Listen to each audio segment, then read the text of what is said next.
In 1984, two of East London's toughest gangland enforcers walked into a Greek restaurant in Barking and were never seen again. What was said to have happened in that restaurant was like a scene straight from a horror movie. A savage, almost primeval attack on the two men.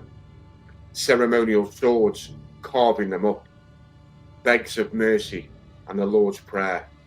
Ripped tablecloths used to trough headless bodies up. A tale that exposes London's seedy underbelly and the extreme consequences that can befall those involved. This is the savage, unsolved mystery of the Barking Valentines Massacre.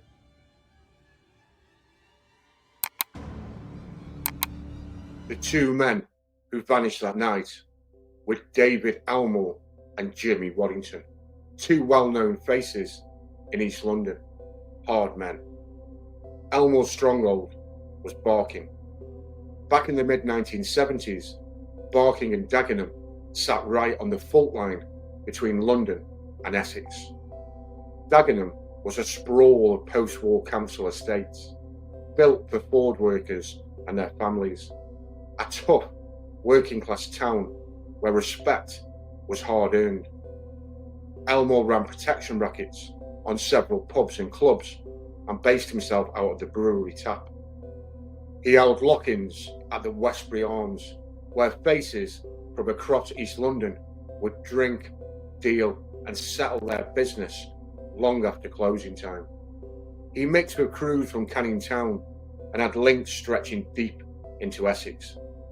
But Barking had other powerful families, and none carried a stronger name than the Maxwells, a respected and prominent clan in the district. It is David Maxwell who would become central in this bloody saga. Mickey Maxwell, brother of local businessman David Maxwell, had a dispute with Elmore one night. The argument turned violent, ending with Elmore burying an axe in Mickey's head. He survived the attack, but from that moment, the feud was sealed. The Maxwells despised Elmore. To them, he wasn't just a bully, he was a man who'd gone too far. It wasn't the first time Elmore's temper had exploded into violence. His reputation for sudden, brutal outbursts was well known across East London.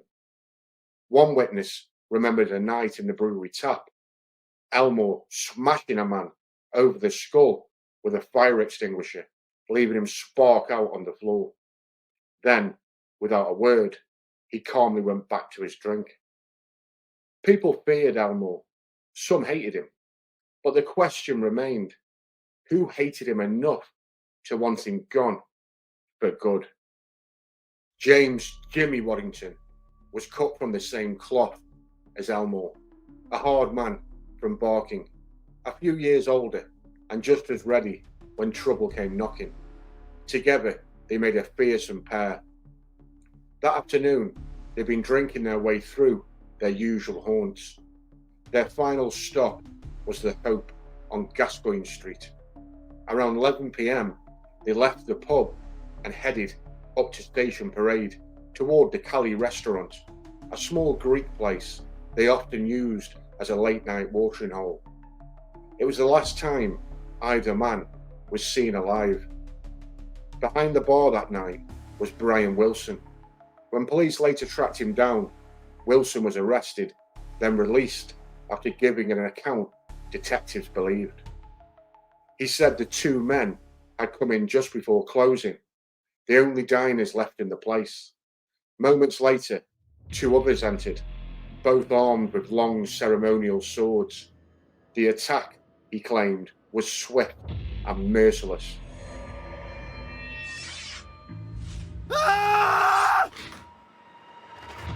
David Elmore was struck first, slashed, beaten, and then tied with tablecloths. Waddington tried to intervene, but was overpowered and trussed up beside him. Elmore begged the attackers to let his friend go, but they showed no mercy. It seemed that night Jimmy Waddington's only crime was being in the wrong place with the wrong man. According to Wilson, the pair were hacked, kicked, and stamped to death, one of them muttering the Lord's Prayer as the blows fell. A phone call was made. Within minutes, a van pulled up outside. The headless bodies were bundled inside and driven away into the darkness. The restaurant, Wilson said, was later cleaned top to bottom forensically. The owners were said by Wilson paid £2,500 to redecorate, new carpets, fresh paint, and warned never to speak of what had happened again. Police eventually charged David Maxwell and Ronald Reeder with the murders. Men who both denied any part in it called the entire story a fabrication. What followed was one of the most dramatic criminal trials ever to come out of the East End underworld. The barman, the only known witness to what happened inside the Kelly restaurant that night, was placed under witness protection after giving his statement. His evidence was considered key, but from the beginning there were whispers that he'd been leaned on, or worse, terrified into talking.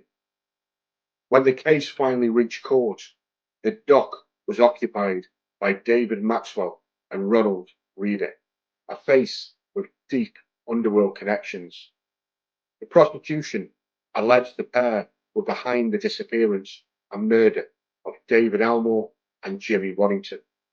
But in the end, the jury wasn't convinced.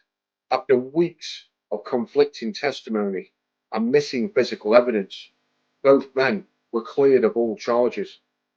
As the verdicts were read out, Maxwell smiled, turned towards the gallery, and blew kisses to the jury, declaring to reporters outside that he'd been fitted up from day one. Another man, David Reeder, Ronald's brother, had been accused of helping dispose of the bodies. He was living in Spain at the time, but later flew back to face the allegations. Like the others, he too walked free. Despite massive searches along the Thames and surrounding marshland, no trace of the bodies were ever recovered. Rumours persisted that the men had been weighed down and dropped somewhere in the river, a story that haunted both families for years.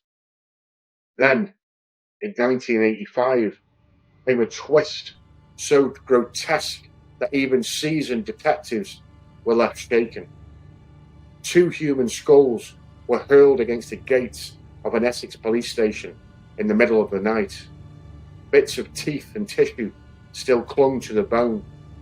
For a brief, terrible moment, investigators believed they'd finally found Elmore and Waddington. But hope soon turned to horror and anger. Forensic testing revealed the skulls didn't belong to either man. The discovery was nothing more than a cruel hoax, perhaps designed to taunt both the grieving families and the police who had spent the past year chasing ghosts. What happened to David Elmore and Jimmy Waddington remains one of Barking's darkest mysteries, a truly hideous crime that left two families without answers and an entire community gripped by fear. In the years that followed, detectives and locals alike argued over the true motive. At first, most believed it was revenge, payback for the infamous axe attack on Mickey Maxwell years earlier. But even that theory began to fall apart. During the trial, David Maxwell himself dismissed the idea outright. If I'd wanted revenge for what happened to my brother, he told the court, I'd have done it years ago. By the 1990s, some had quietly shifted their view. Investigators came to believe that the savage double killing was less about personal vengeance and more about underworld politics. a violent fallout linked to a protection racket controlling the pubs and clubs around Barking and Dagenham. There were other, more violent operators around East London who were quite capable of such acts of barbarism. Whatever the reason, the fact remains 2 men vanished without a trace, and those responsible walked free.